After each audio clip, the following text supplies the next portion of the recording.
The choices we make.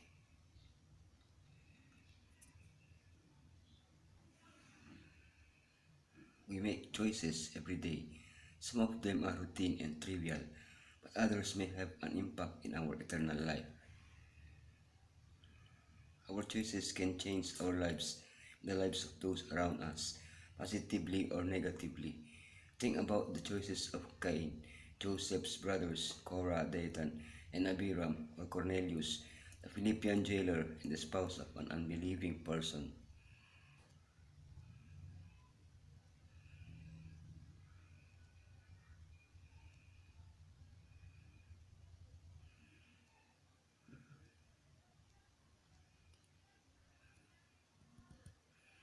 Let's study the biblical advice on general decision making and on making some of the most important choices in our lives. How to choose, free choice, making the right choices. What to choose, choosing friends, choosing a life partner, choosing a course. Free choice. For this is the will of God, that by doing good you may put to silence the ignorance of foolish men as free, yet not using liberty as a cloak for vice, but as servants of God. The Bible explains that God created us with free will, that is, we are free to choose, and God encourages us to make the right choices.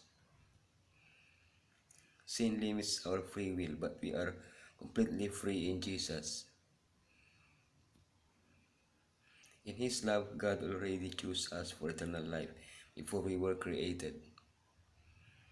However, we must make the daily decision of accepting that salvation. The character we cultivate, the attitude we assume today, is fixing our future destiny. We are all making a choice, either to be with the blessed inside the city of light or to be with the wicked outside the city. Making the right choices. Come now, you who say, today or tomorrow, we will go to such and such a city, spend a year there, but buy and sell and make a profit. Instead, you ought to say, if the Lord wills, we shall live and do this or that. Pray before choosing. Be willing to obey God. Study the Bible. Trust God.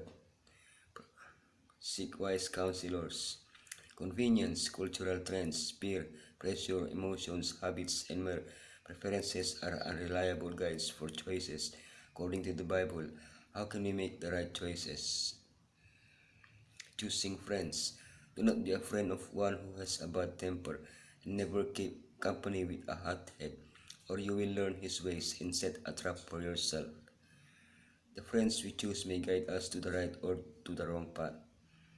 A good friend loves in all times and is a brother for a time adversity. Friendship is a bi-directional relationship.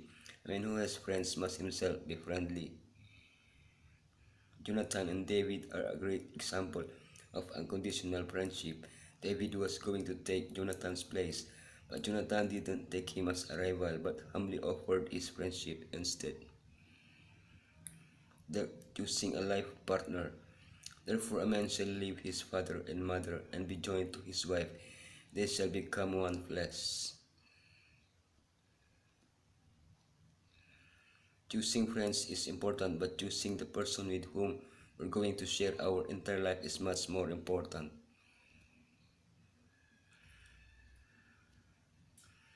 The best way to make the right choice is to ask God for guidance.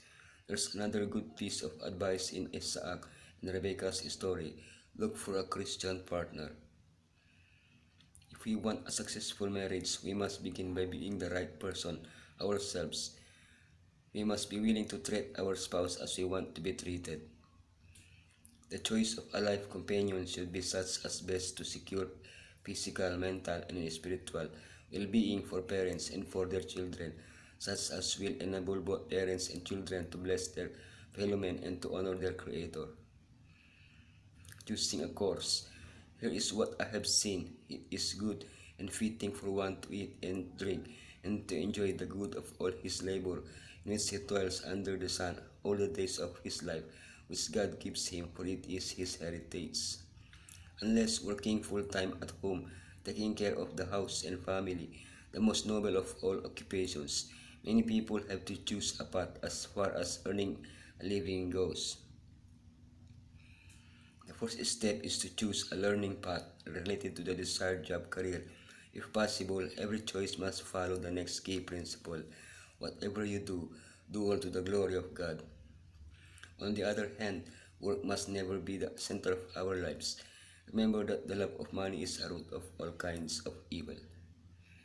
Let us remember that while the work we have to do may not be our choice, it is to be accepted as God's choice for us. Whether pleasing or unpleasing, we are to do the duty that lies nearest. Whatsoever thy hand findeth to do, do it with thy might, for there is no work, nor device, nor knowledge, nor wisdom in the grave, whither thou goest. What you need to understand is the true force of the will. This is the governing power in the nature of man, the power of decision or of choice. Everything depends on the right action of the will. The power of choice God has given to man. It is theirs to exercise. You cannot change your heart. You cannot of yourself give to God its affections, but you can choose to serve Him. You can give Him your will. He will then work in you to do with and to do according to his good pleasure. Thus your whole nature will be brought under the control of the Spirit of Christ. Your affections will be centered upon him. Your thoughts will be in harmony with him.